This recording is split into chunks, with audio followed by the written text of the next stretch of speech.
Tim, thanks for joining me today to talk about, one of our favorite topics, performance reviews. Performance reviews. Who doesn't want to talk about that? That's awesome.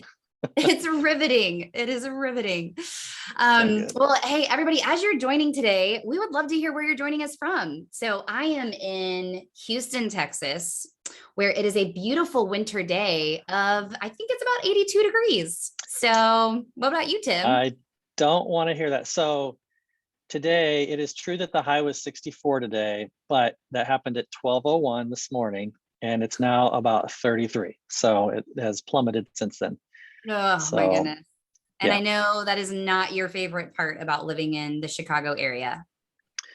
It is not. There are things that I love about Chicago. Weather in the winter is not one of them. That is true. That is true. But I will say I would appreciate it if it was a little bit less than 80 degrees on December 16th in Houston. It definitely feels like summer when it's hard to get into the Christmas spirit when it's, when it feels like it's summer. But we've got people joining us from all over. We've got, let's see, several Tennessee people. We've got Steve's in Buffalo, New York. I bet he's freezing up there. California, Texas, Missouri. Oh my goodness, all over the place. Oklahoma, go Pokes. Oh, I see man. Canada and London, England. Oh, Fred Greco. Good to see you there in Katy. That's awesome, man. I love it. Well, everybody, we are so glad. We know that there are a lot of things you could be doing on your Thursday at 12 p.m. Central Time, and we're so glad that you're spending it with us. So this has clearly been a pain point for many of us who are leading teams because we have hundreds of people. I think we're at about 500 people that registered for today's webinar. So this is clearly a pain point, especially as we near Christmas and everyone is so busy finishing out the year that you're joining us to talk about performance reviews. We're really grateful because this topic is that important. So do a few introductions in case you guys aren't familiar with who Tim and I are. So I'm Holly Tate. I'm the Senior Vice President of Growth here at Leadr. I've been on the Leadr team for about a year now. So I've spent the last almost 10 years trying to solve this leadership development issue that I've seen in the workplace. Tim and I actually got to work together at a company called Vanderbloemen. We worked together there for 6 years, which was a staffing company. And we helped organizations hire the right people. But what I quickly realized was that's just the beginning. A lot of people think that hiring is the silver bullet to fix all their people problems. And while that is a critical component of it, it's the marathon of people development. So it's effective onboarding and performance reviews and regular feedback. That's the really hard part that takes consistency from us as leaders. And so when I heard about Leadr's mission to develop 1 million leaders, I was all in. So I've been on the team for about a year. We're a people development software, and we've got about 500 customers that have signed up in the last 18 months when we started. So it's been a lot of fun to serve everybody. And Tim has been, a colleague for 6 years and a good friend. I get to help Tim with his coaching network, which is called Leading Smart. He leads an executive pastor coaching network. Tim's been doing it for, about 20 years now, Tim, and has a myriad of experience in church leadership. So Tim, I would love for you to share your story as we get started today. Yeah, absolutely. Started my ministry career in a nonprofit for 9 years, then moved to a church, fell in love with this local church that my wife and I were attending that just started in a movie theater in northern Indiana, and ended up not only starting to attend that church, but coming on staff a couple years later and stayed there for 20 years and saw this was a church called Granger Community Church near South Bend, Indiana. I saw that grow from about 250 people to over 6,000 in those 20 years. So an amazing ride. And man, what a learning journey on all the stuff we're talking about today. Just leading staff, hiring staff, performance reviews, conversations, one-on-ones, all of those things. Kind of learned as we grew. Because when I came on, I think I was staff member number 5. And when I left, we had 129. So it was quite the ride. Then joined up with Holly's team in Houston at Vanderbloemen Search Group. Had an amazing 6 years there, led the consulting team. And we worked with churches all over the country in consulting, helping with culture, helping fill staff positions, talking about succession, all those kinds of things. And then almost 2 years ago next month, just fell in love with this church called Willow Creek in Chicago as a result of working with them on their senior pastor search. And they asked me to come on and help as executive pastor as we work on a pretty significant turnaround at a church that we think will be thriving in the Chicagoland area again in the next couple of years. That's amazing. Well, and first of all, I can't believe it's been almost 2 years since you've been there. And it's just been incredible to just learn from you as you've joined the team there and helped lead Willow Creek through this time of transition and in the middle of COVID. So that, I don't know, I'm asking everybody to put in what their role is in the chat, which is really neat to see. We've got finance directors, HR directors, even a communications director, EVP and CFO. So all over the map as far as leaders go. And I would also love to hear, has anybody switched roles in the middle of COVID like Tim did? Well, and I did too, actually. We both did. We're both kind of part of that great resignation of just moving on to something different. And so that also makes a challenge as we're talking about people development. It's a new normal that we're living in of how do we care for and develop our people well in a hybrid environment? Even if we are at an organization that still has an in-person philosophy or ethos, there still is a lot more flexibility and hybrid approaches that we're all trying to figure out as we migrate back. So this is neat. I'm learning a lot here from everybody. A couple people said yes, they were a part of the shift during the Great Resignation time. Somebody said same church, but shifted roles multiple times. Julianne, I bet that so many people joining us today can relate to that. I feel like we've all had to have different job descriptions, over the last couple of years. So that's awesome. Well, we want to invite you. I love seeing the engagement. Keep it up. Today's going to be about a conversation. So I will say, I told Tim at the beginning of when we were logged on today that I went a little overboard, I think, with our content today. I was trying to cut back. I'm usually like a 5-word per slide person, but I just had so much to share that I just left it in there. So if you're a Leadr customer, grab your Leadr tool, take some notes, Apple Notes, your Moleskine journal, or even take some screenshots. We'll send out the replay after today, but lots of good content today. But it is a lot of words. So hang in there. There's at least one slide that you'll win an award for the number of words on a single slide, for sure. Oh, no. There's a book called Slideology. I really got to read that. Help me with my slides for sure. All right. So Tim, today, what we're going to talk about first, we're going to talk about what is the problem with traditional performance reviews. It seems to be a pain point, but why is it so painful for so many of us? Then I'm going to walk through the 10 steps to effective performance reviews. Spoiler alert, that's where we get a little crazy on all the words. And then we're going to leave you today with 8 questions to assess your performance review. So you can take those questions back to your leadership team and hopefully make them better for your employees. Okay, so let's start out. I want to hear from you in the chat. What is wrong with traditional performance reviews? So let's hear it. Why does this process have so much pain? So Tim, I would love to hear from you. You've done probably thousands of reviews in your career at this point. So what's wrong? You're saying that because I'm so old? Is that wise? So comment wise. About my age? Okay, all right, very good. Yeah, I would say a few things that like why people haven't liked them over the last 3 decades. One is just like sometimes the tool just gets old. It's like, I gotta do this again, same tool. Sometimes the tool's too confusing, too complex, too many pages. I think at least for a season at Vanderbilt, one of ours was like 4 pages long and there was like 3 different sections and it just took a while to get through. I saw Julianne's comment about people don't do them frequently enough, causes anxiety for the staff. Brittany says, I think that's true too, because of the irregularity of it. We would like plan on it once a year, but sometimes it ends up being 15 months or 18 months.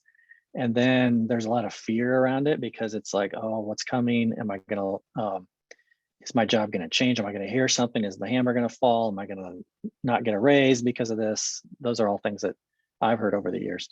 Yeah, absolutely. The anxiety thing, we're seeing that a couple times in the chat is really true. There's this association with the thought of a performance review that it's this really big deal. And what I see across the map when I'm talking to organizations is It's because people have had baggage where their performance reviews have consisted of surprises. And so they get to the review and they're hearing something for the first time from their manager, their leader, that they haven't heard before. And that's really hurtful. I think most of us really desire to do a good job and are looking for that regular feedback. So when we get to the review process and we're hearing something for the first time, then it's painful. That causes anxiety. So the next time the review comes around, you're wondering what's going to be said.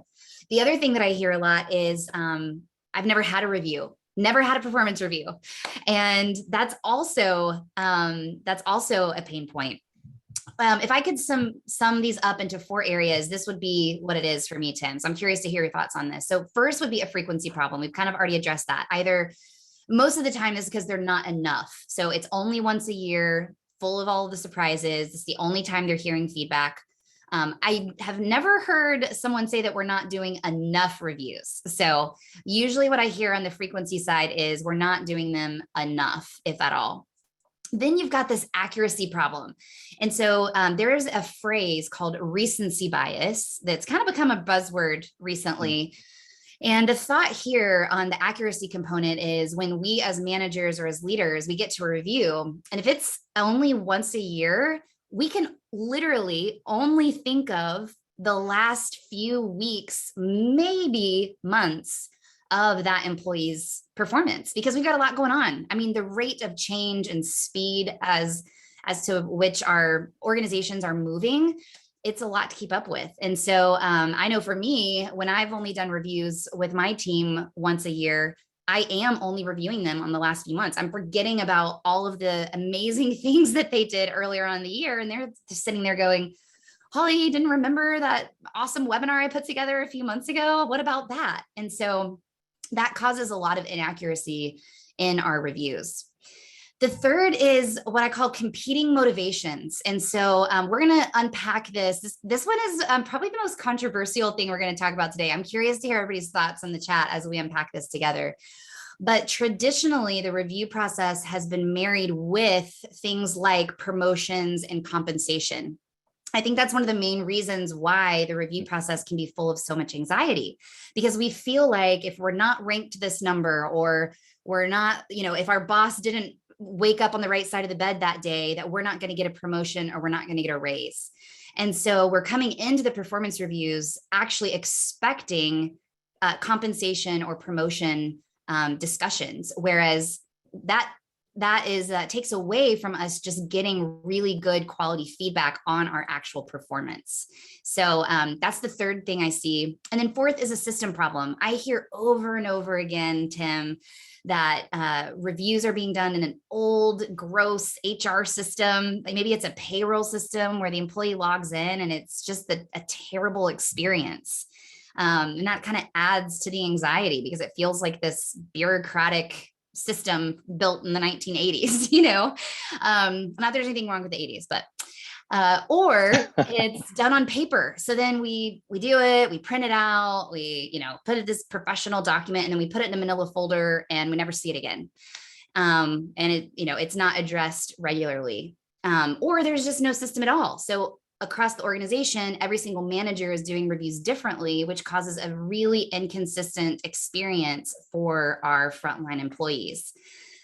So those are the 4 big things I see. Tim, I'm curious to hear your thoughts, if you agree or disagree with any of this or want to add anything. No, absolutely. Yeah, the frequency thing, I was just thinking as you were talking, I think the first time I received a performance review from my boss, I was 47 years old. So it was at Vanderbilt, and it was my first year at Vanderbilt. Before that, like I did them for everyone in the organization, but my boss never did them for me. And so, and then you're kind of left, just kind of like, okay, am I doing okay? Am I doing the right things? Those kinds of things. I think the competing motivations, I think, is really intriguing to me because a lot of times the performance review, at least in my history, has been tied. It's at least at the same exact time as raises are going to be happening, and sometimes tied directly to it, like in the same exact conversation. And so I love the idea of separating those out and really being able to talk.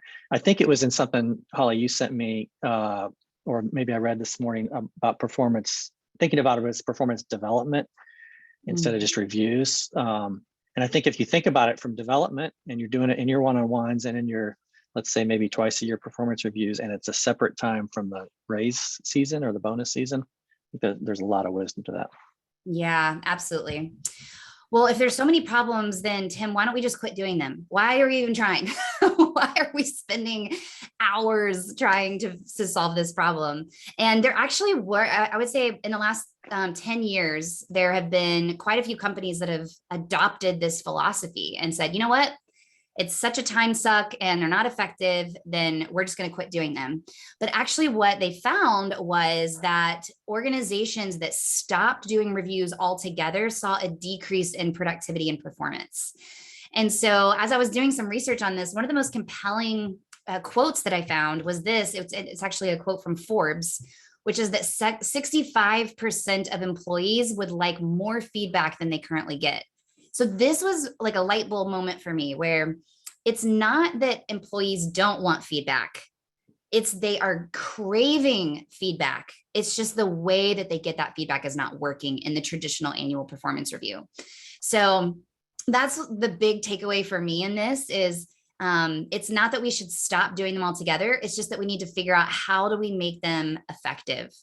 And so here, when I think about, okay, then if they're not effective, but employees want feedback, then what's the why? What's the purpose? And so this is where I want you to be thinking about in your organization, is there a clear why for why you're doing your performance reviews?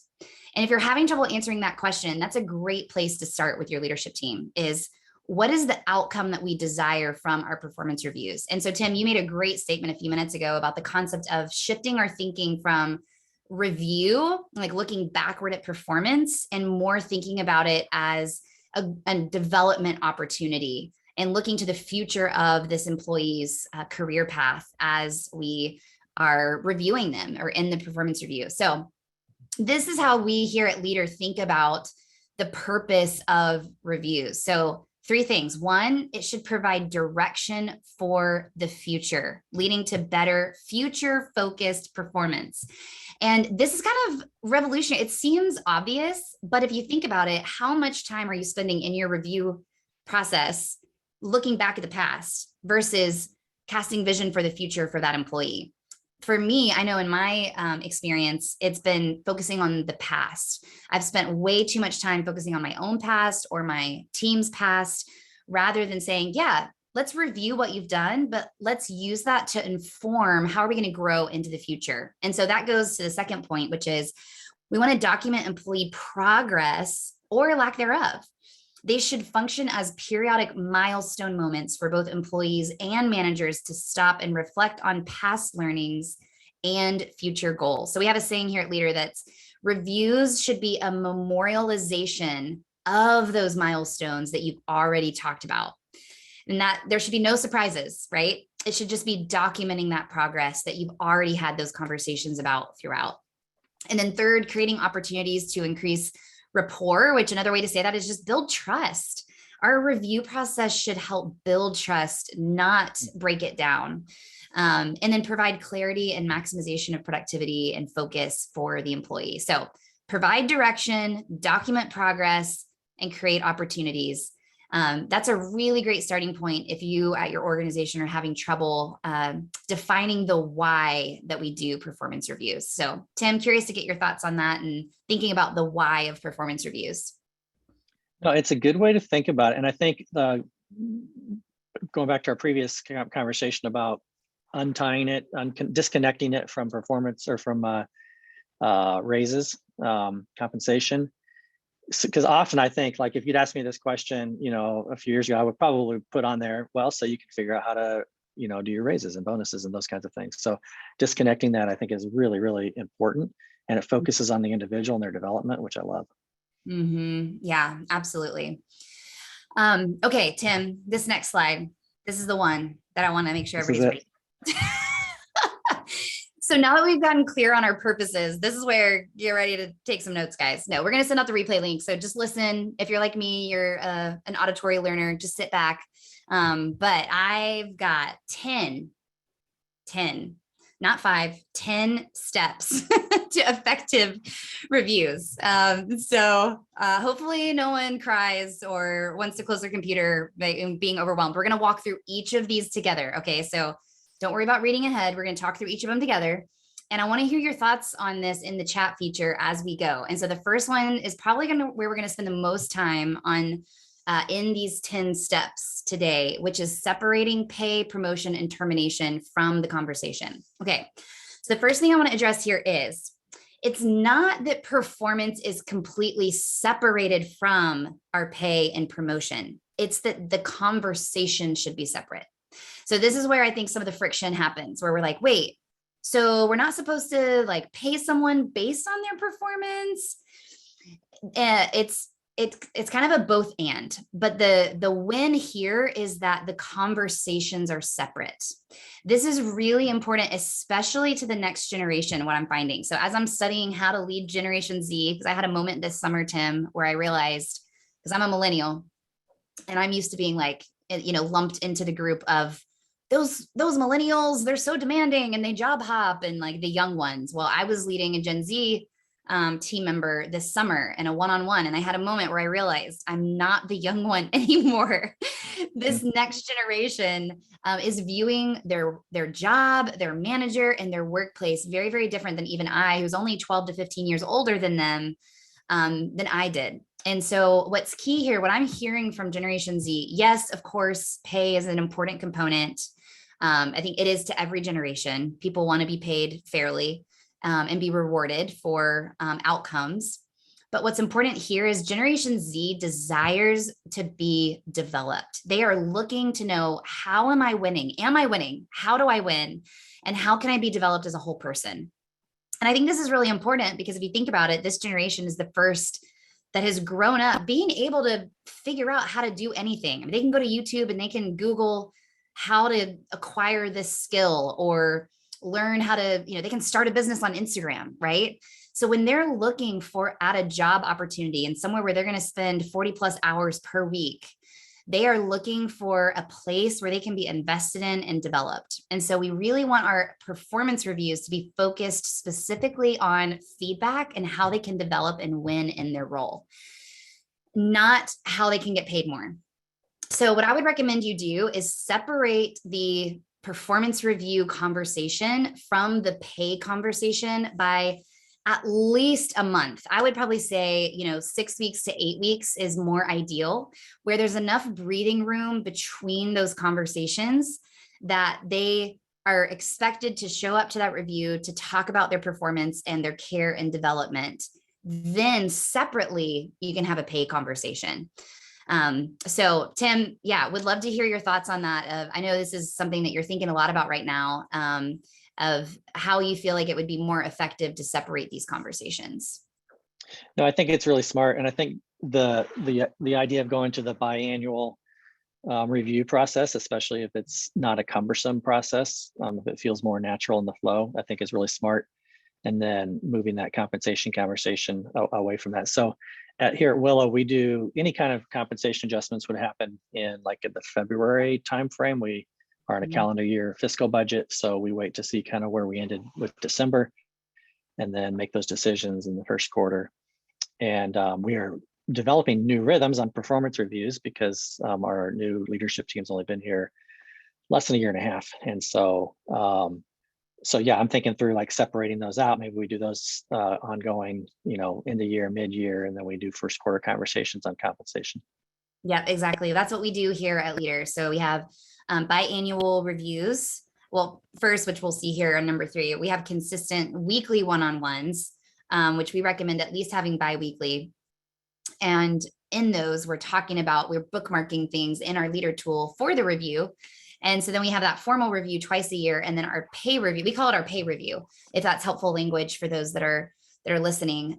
We call it our pay review, which is in February. So just to separate those conversations out a bit. I think it's also important that here, the termination conversation. So if someone is getting to a review and they're hearing for the first time that they are underperforming, that is a miss on you as a leader. And so I want you to hear that. That's hard to hear. It's so hard to hear.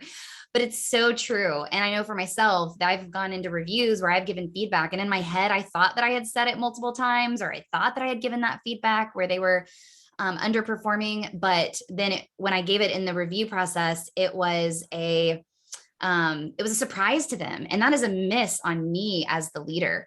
And so separately, you should also, if there's someone who's underperforming, do not wait until the performance review to have that conversation. That should be, first of all, happening in those regular one-on-one conversations so you can get ahead of it. And hopefully they don't have to go on a PIP or a performance improvement plan because you're having those regular conversations. But if you're having those consistent one-on-ones and they're still underperforming, then that's where you want to put them on a performance improvement plan. And again, that's a separate conversation from the annual performance review. So then if they're having that performance improvement plan and it's time for a performance review, nothing's a surprise. They've already been told based on that performance improvement plan where they're not hitting the mark and the improvements that need to be seen by when. So we could probably do a whole new webinar on performance improvement plan. We're actually working on a template as a resource because we've gotten lots of questions from our Leadr customers on that. But well, I feel like I've probably, I don't want to beat a dead horse on this topic, but I'm really passionate about it. And I know it's a new way to think about it. And so happy to continue conversations with anybody that wants to talk more about that, but I'll move on to number 2 at this point. So increase the frequency of reviews. So Tim, you mentioned you guys are doing it twice a year. We're also doing it twice a year. I think at minimum, you should be having 2 more formal review processes a year. I think one is just too big of a gap for recency bias to really take place. I think that it's helpful when a new team member comes on board that you're doing more frequent reviews. Consider maybe doing like a 30-day, 60-day, 90-day review, like mini reviews in their first 90 days with you. And then kind of go to the biannual basis. But I'm curious to see in the chat, what is your current frequency of reviews? I know when we asked earlier, many people said they were only doing them once a year, and that was actually a really big pain point. So would love to hear if anybody has a rhythm that is working really well for you. Yeah, it looks like most people are just doing it annually. Pete said they just moved from biannually to quarterly. Michelle's doing twice a year. John's doing once a year. Lauren's doing 3 times a year. Awesome. Yeah, Fred, we've heard that quite a bit during the pandemic. Stopped, plan on moving to 2 times a year, which Tim, I know that's true for you guys because you've been in so much transition that you wanted to be careful. Do you want to speak to that of your experience at Willow over the last couple of years? Yeah, we've just been a church in transition, in some ways, kind of a relaunch, a reboot.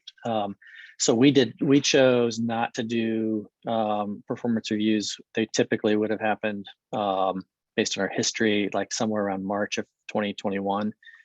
They were done in early 2020. We didn't do them March 2021 because we had just restructured our entire staff. We had 150 plus that moved off of our staff. We had new people moving on. So there's just so much in transition. A lot of people had brand new bosses, like probably more than half the people had moved teams. So but now we're getting back into that cycle because it's the right time.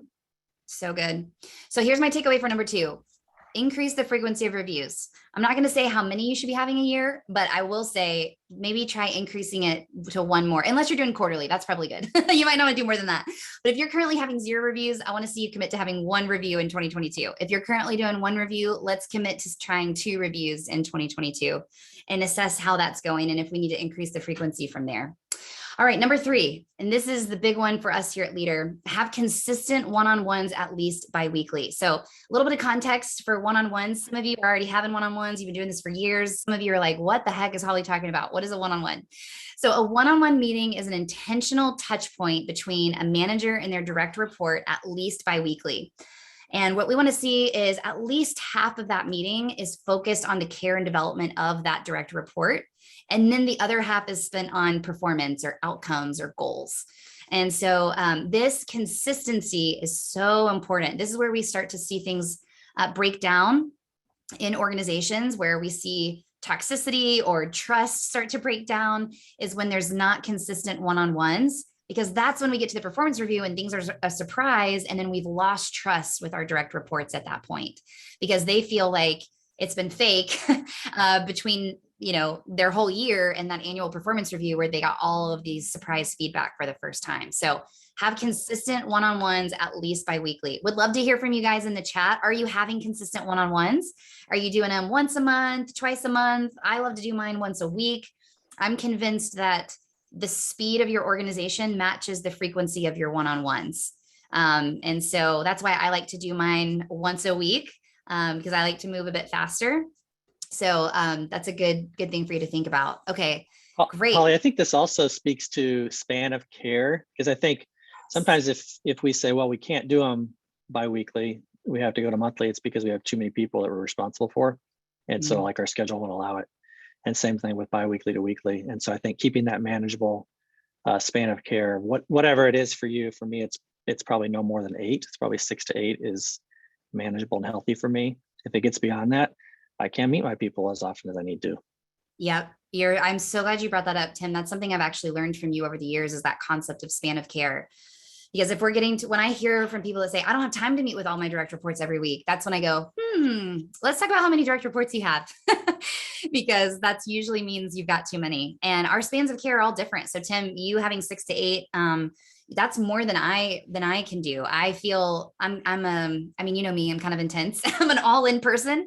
And so for me, I found that just relationally, it's really difficult for me to have, I would say, more than 5 would probably be hard for me. I would just be emotionally exhausted. And so that's where it's important for us to be self-aware enough to really understand that span of care. Because if we're spread too thin, our entire downline is going to feel the negative consequences of that. So really good. I'm loving seeing in the chat these one-on-ones. Awesome. Weekly, bi-monthly. This is so good. Love it, guys. Great work. Keep it up on those one-on-ones. All right, number 4. Holly, go ahead, you Tim. have do I understand it right? Leadr has separate information, maybe webinars or articles on like the content of those one-on-ones. I saw someone ask that in the chat. Yes, absolutely. We can definitely send that out in the replay email. We've got a whole ebook about one-on-one meetings. We've got a couple webinars we've done on them. So absolutely, we can send that out. Great question. Okay, think like a coach. Tim, this is one thing I think that you are fantastic at. Can you talk a little bit about, one thing I've learned from you is allowing the direct report to come to those meetings or to the review process, kind of owning their development and putting yourself in the position of a mentor and a coach. So can you kind of talk about what that relationship looks like with our teams? Yeah, I love the word coach that you have there on number 4, because if you think of it like a coach through that lens versus a boss or a supervisor, you just approach those meetings completely differently. And the coach trying to maximize, basically take the team member where they're at and help them grow, helping pull the best out of them, believing the best in them, letting them and teaching them how to lead up. And so asking them to come to those meetings with the things that are top of mind for them, the things that, where they're stuck and they need help kind of, or they need you to help either provide resources or help remove barriers or help maybe with some relational connections. But yeah, I love that. And it's back to, is it performance development or is it performance review? I think development is more of a coach mindset. Review or critique is more of a boss or supervisor mindset. Yeah, I really like this approach. And we'll dig in a bit on number 9. We'll talk a little bit more about this in number 9, but I also think that having the employee review themselves first, and then you reviewing their review of themselves, that also puts us more in that coaching position.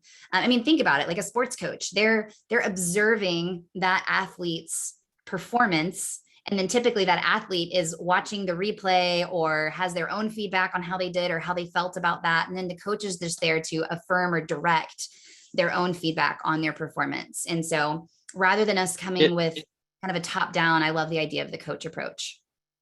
It really creates an open conversation. I had that practice at Granger where we had, I think it was a list of 11 things that it's like, these things should be true of any leader at our church who's leading staff and leading volunteers. And then there were years when I would say, hey, let's take a look at this and rank yourself A, B, C on each of these. A, hitting the ball out of the park, B, holding my own, doing okay, C, needs to improve. And I'd have them come in, A, B, C, and I'd come in A, B, C, and then you just, wherever there's diversion, you just create conversations around it. That can be really healthy. Yeah, so good. I love Daryl put in the chat, thinking more like an architect than an archaeologist. I like that, Daryl Rowland. Well done. Yeah, it's more of you're trying to create a system or structure. Structure is probably the better word of development rather than sifting for information or what they did wrong. So that's really good. We've got a couple questions in here about what if I have a smaller team? We meet weekly as a team. Should I also do one-on-ones as well? And Lisa, I would say yes, but I would ask your team. Everybody's going to be a little different. Some of your team members are going to want more of your time and others are going to want less of your time. But I do think having that weekly check-in, even if it's just 30 minutes, is really, really helpful, even if it's a small team, because the moment that you feel like you might be a little bit annoying because you're spending too much time with your team is the moment that they probably feel like they're being cared for just enough. So just know that your team is usually wanting more time from you and not less. Let's see. And then somebody else asked about how much time for one-on-one. And the answer to this is it's kind of different for everybody. I would say at least 30 minutes, but you're going to have some team members that want to process a bit more. Maybe they're verbal processors and you might need closer to 45. Or maybe you have once a month, it's for an hour, and then the other weeks it's 30 minutes. But minimum 30 minutes. I would say the average I see is about 45 minutes a week. Tim, I don't know if you have any thoughts on that.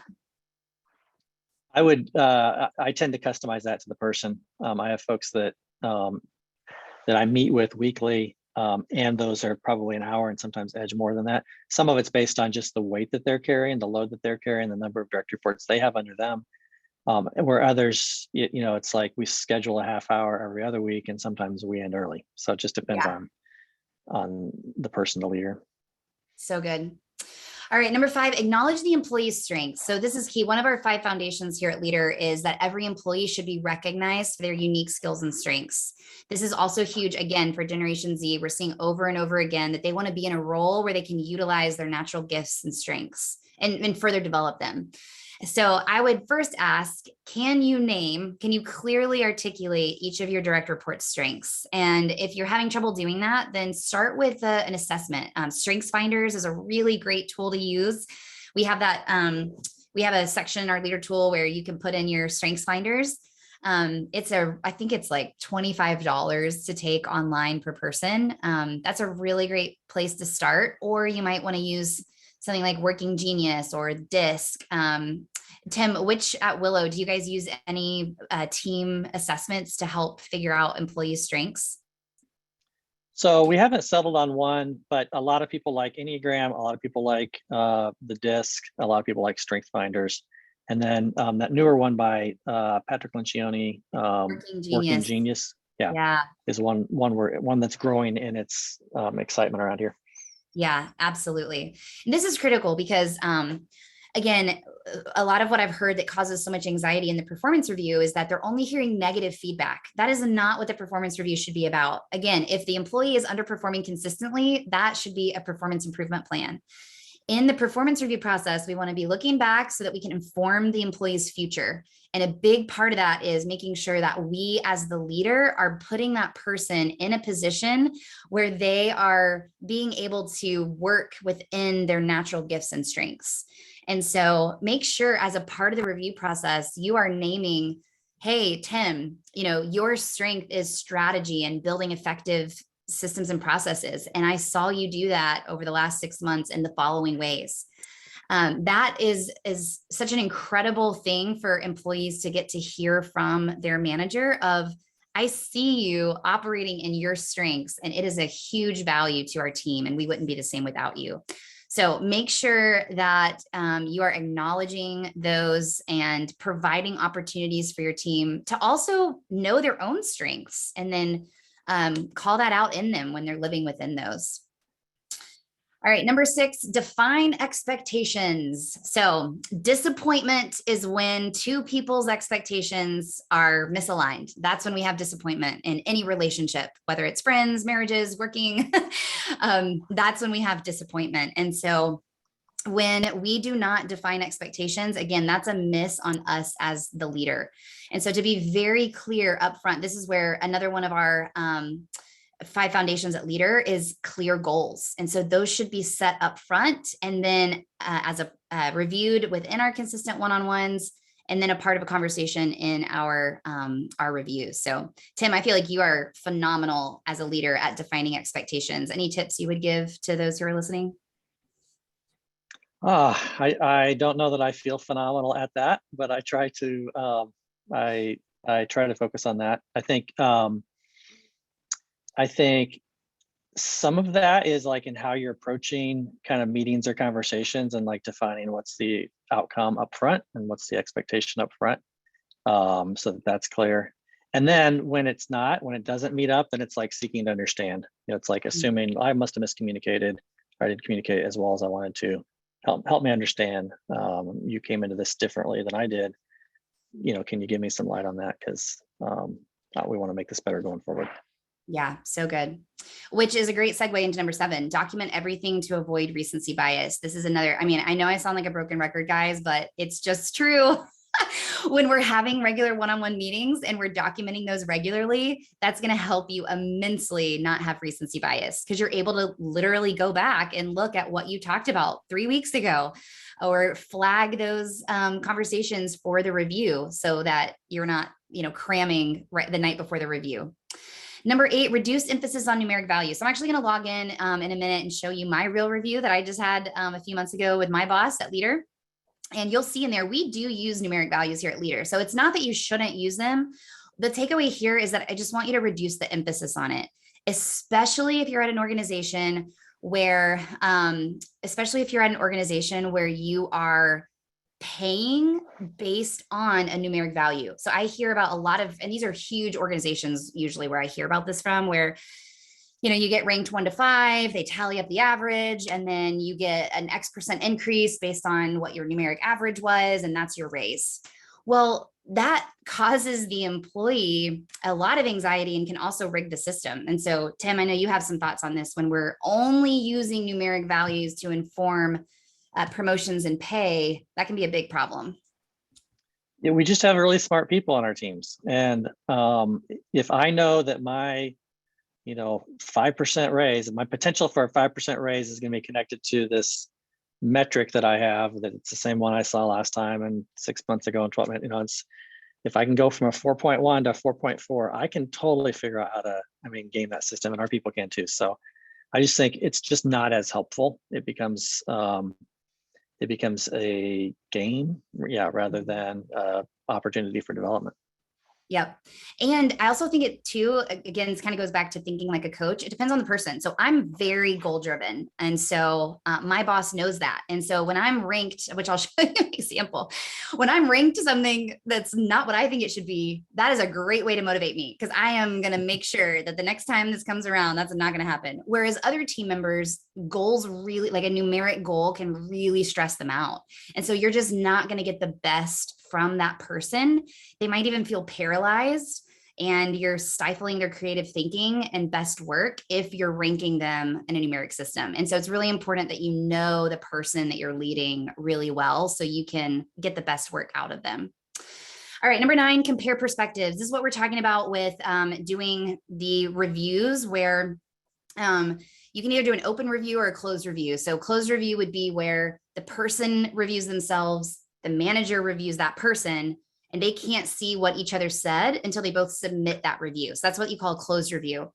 The other option is an open review, where the employee reviews themselves, the manager reviews the employee reviews themselves and submits it. The manager can see those answers and then provide feedback based on those answers. Neither are right or wrong. They're just different ways to do them. But I think what's important there in both of those situations is the employee is reviewing themselves. And I would highly recommend that you do that as a part of your review process, because it allows the employee to take ownership of their own development. And then number 10, I feel like we've talked about this multiple times. It should be less time looking back and more time, spend more time looking forward than backwards. And so it should be all about, hey, here's how you did. And now let's talk about here's how we can do better as we crush this next quarter or this next 6 months. All right. Any thoughts on that, Tim, before we move into our 8 questions? I saw a question in the chat. I think it came to just us about Kristen asking about the system to use to document the one-on-ones. Oh yeah, Kristen, what a great question. We actually use Leadr, our software. So that's the heart of our tool is effective one-on-ones. That is literally why we created Leadr, is to help leaders have effective one-on-ones with their team. So you'll see a little bit of that in a minute when I log in to show you my review. But that's how we document our one-on-one meetings, is there in Leadr. Okay, with that, Tim, I've got 8 questions here. And so I decided to do 4 and 4, decided not to put all 8 of them on a slide like I did on the last one. But Smart. So as you're thinking about those 10 best practices for effective reviews, audit yourselves with these 8 questions. So 1, what are our company values and culture around employee manager communication and performance? That's huge. This would be a great question to take to a leadership team offsite and really spend a lot of time on this question. Secondly, is there internal employee support for the existing system, or is it viewed negatively? Do a little survey, send out to your team maybe it's a 1 question of, on a scale of 1 to 10, 1 being terrible, 10 being awesome, how are our performance reviews currently working for you? And then let them give you more feedback in an open text box. Number 3, do we have enough trust and rapport built into the organization, which allows employees a certain degree of honesty in having conversations around challenge, opportunity, failure, or progress? Tim, I know this has been big for you guys at Willow Creek. So do you want to speak to how you guys are thinking about how to build a culture of trust and rapport? Yeah, that's huge. So walking into Willow a year and a half ago, the level of trust was in below 0. It was in negative because the staff that was here, they'd experienced deep loss of trust. They'd been their leaders had failed them. And so, and not just the ones you hear about, that you may know about, but just throughout, a lot of leadership failure. And so there was a huge mistrust of each other, of other teams, very siloed organizations. So we just realized we had to go to work on working on trust, rebuilding that. And we're not in the negative anymore, but we're a long way from where we want to be on rebuilding that. Our team's cognizant of it now and knows that that's a muscle that we have to stretch again. But it's just tough if, and it plays into performance reviews, because if you don't feel like the person that's giving you the review has your best interest at heart, and you haven't had those common conversations or those allowed conversations through the year as things happen, just among peers or up and down and down and up, then it's just really difficult because the trust isn't there. So you have to work on that. And we're working on that at Willow, just in kind of refreshing our culture, seeing a lot of progress in that, but it's a long journey.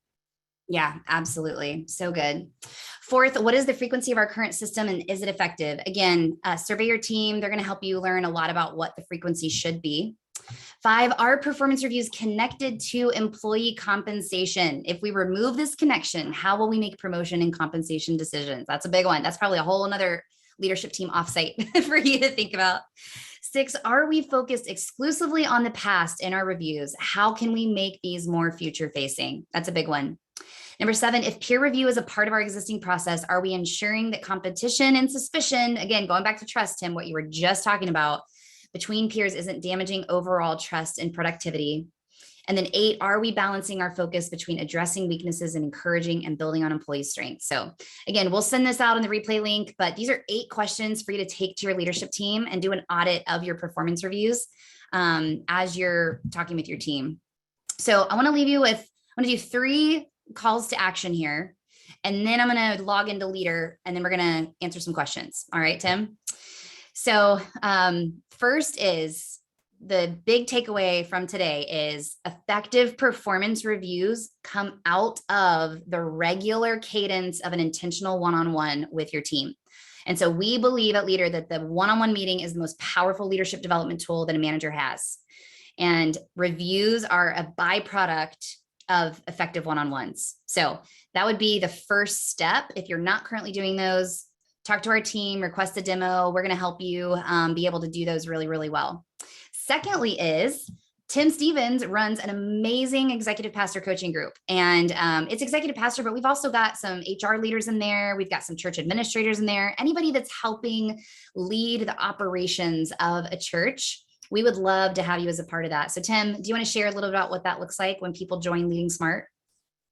Yeah, so we have right now, Holly, I think it's 62 or 63 leaders, and we call it the Executive Pastor Coach Network, but just like Holly said, lots of just second chair leaders leading large portions of their church, usually report directly to the senior pastor, senior leader, lead pastor, but don't necessarily carry the title of executive pastor. So probably a lot of you on here as well fit that category. But we get together every month for 2 hours, and we pick a topic.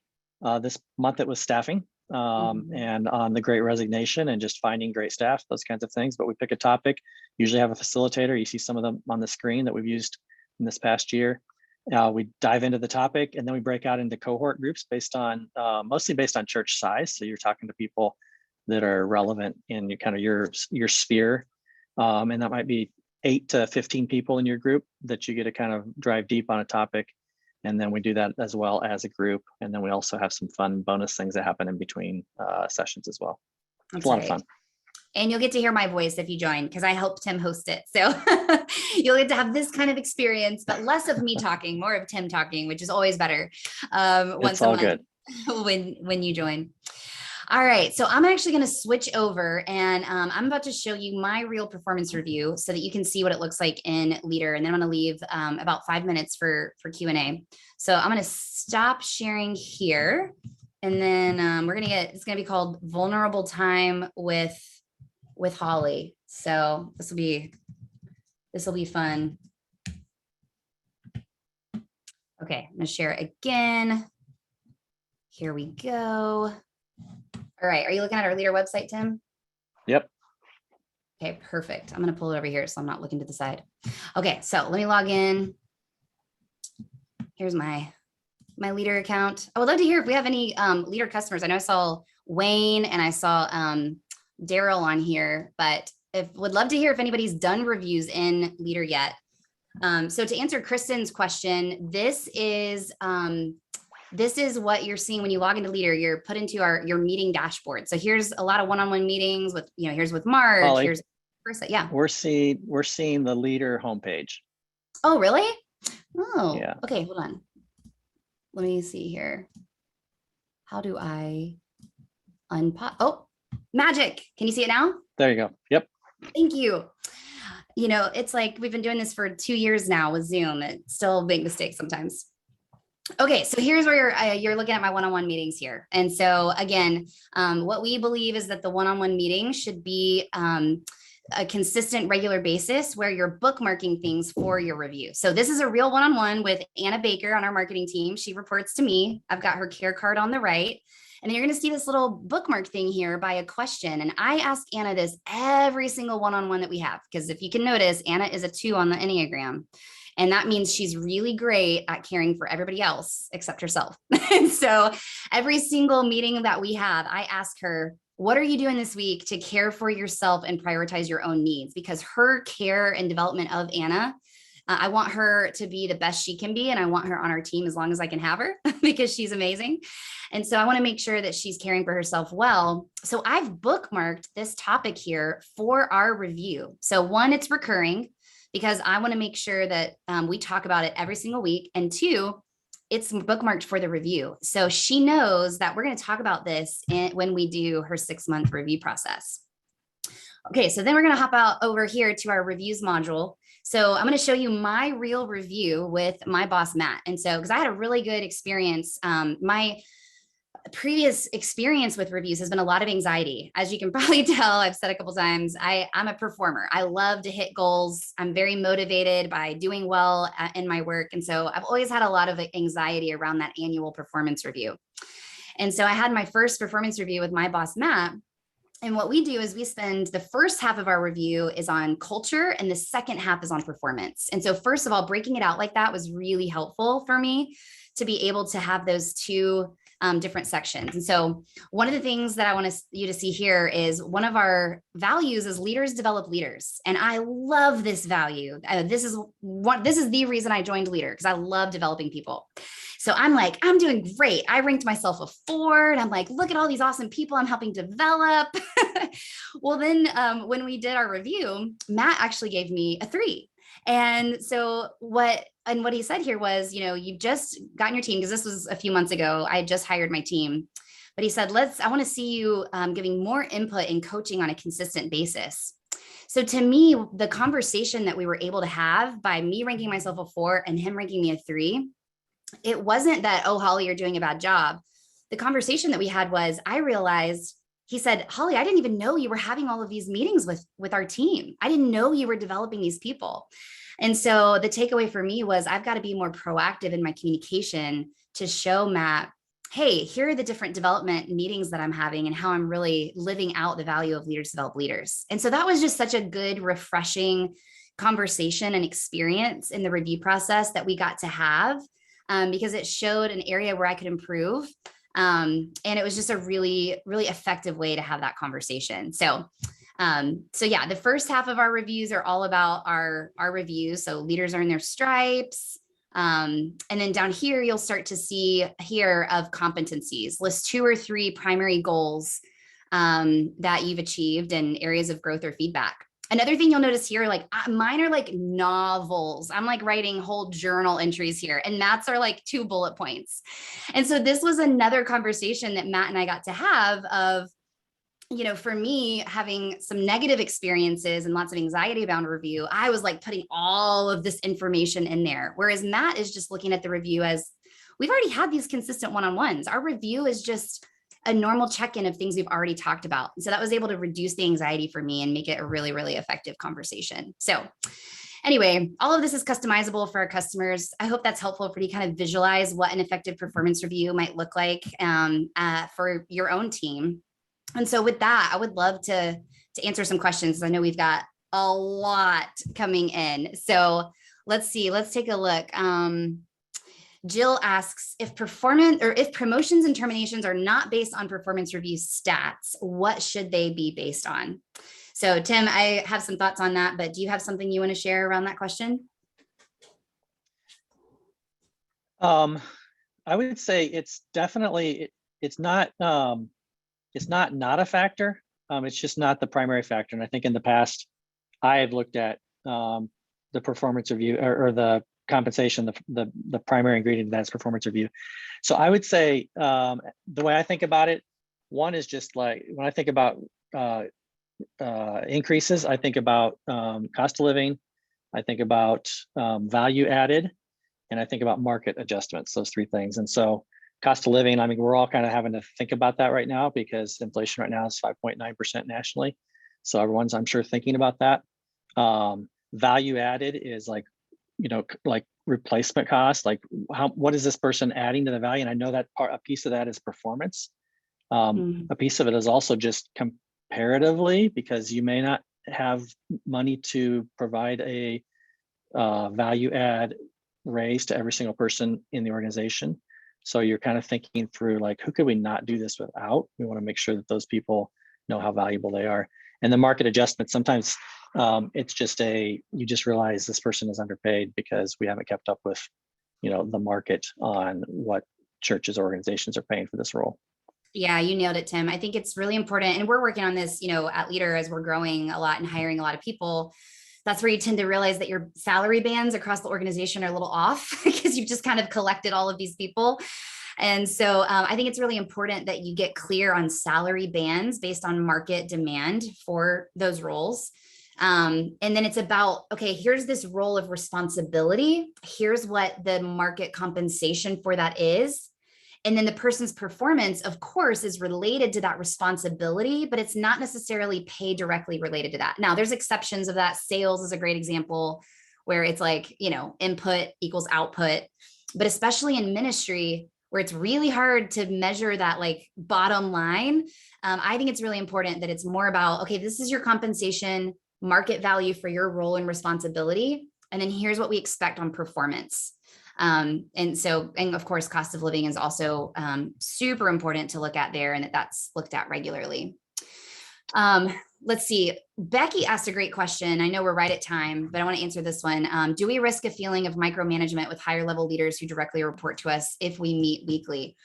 And so in general, what we want to look at are reviews and our one-on-one meetings, any people development things on our team. It's about the posture of how we as the leader can best support, care for, and develop that team member. So if we're coming to a meeting with that posture, I really don't think even a high performer is going to feel micromanaged. I think they're going to feel supported. And then just ask for that regular feedback from your team. Hey, are we meeting too much? I just had a conversation with my team about that.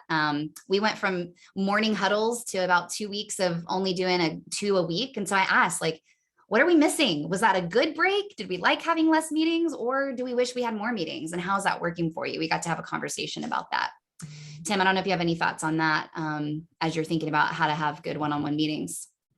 Yeah, and I thought Daryl's response to Becky was right on track as well. It's about care and resourcing. I do think sometimes with some really high capacity leaders that I've led, weekly is too much, and biweekly is a better, especially if you're leading volunteers. You know, they're only on, let's say, 10 hours a week, or it's a part-time staff person, like a high capacity part-time staff person. You know, if they're on 10 hours a week, you may not want to spend one of their 10 hours in a meeting with you, but probably not less than biweekly, I think is important, what Holly said early on, because of that care piece and that resourcing piece. Even if they don't need you to solve problems for them, just providing them the care, make sure that they're supported. That's right. That's awesome. Awesome questions, you guys. Well, I'm putting in the chat right now. You can request a demo at leadr.com. If you're a Leadr customer, reach out to your CSM, your customer success manager. We'd be glad to walk you through our reviews module and how you can do your next review cycle inside Leadr. And then if you would love to join Tim's Executive Pastor Coaching Network, we actually have our first session. You can sign up now and join us on Monday, where we're going to be hearing from Lance Lee, who's an amazing executive leader. And yes, Katie, we will be sending out the replay link, as well as links to where you can find out more about Leading Smart and Leadr. Well, Tim, thanks so much for your investment in everybody today. And guys, we really appreciate you joining us. If there's anything we can do, reach out. We're just here on the other side of the inbox. Have a Merry Christmas, everybody. See y'all.